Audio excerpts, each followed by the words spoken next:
The call came at 12:24 a.m. I had barely closed my eyes when my phone lit up on the passenger seat beside me. My neck ached from trying to sleep in a car that had never been meant for sleeping, and my fingers were still numb from the cold. The name on the screen made my stomach tighten. Michael. I answered on the third ring. For a moment he didn't speak.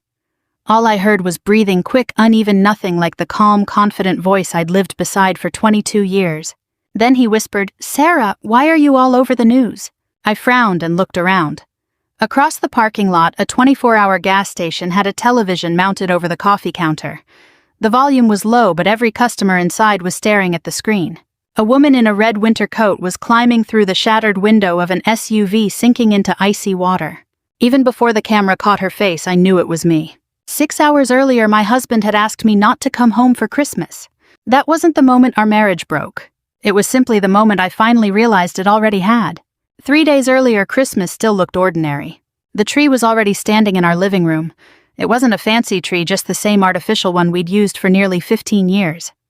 Every December, I insisted on fluffing every branch by hand while Michael laughed and said nobody would ever notice the difference. I always answered the same way. I'll know. For most of our marriage, those little conversations had been enough. I was 45 years old. Michael was 4 years older than I was.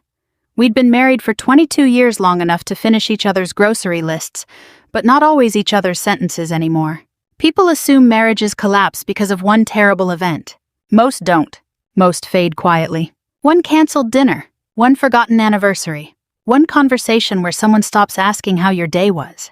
By the time either person notices, loneliness has already unpacked its suitcase.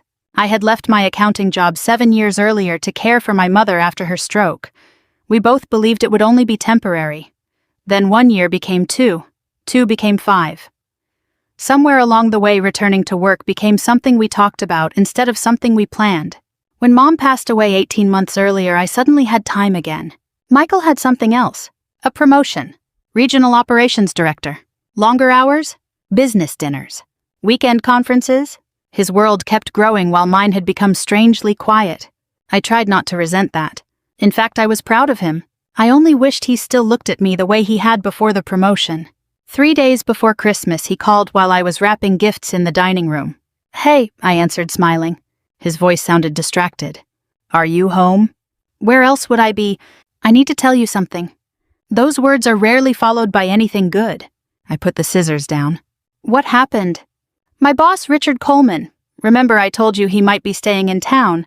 "I remember." "Well, he and Diane are coming for Christmas Eve." I smiled. "That's wonderful. I'll make the roast instead of the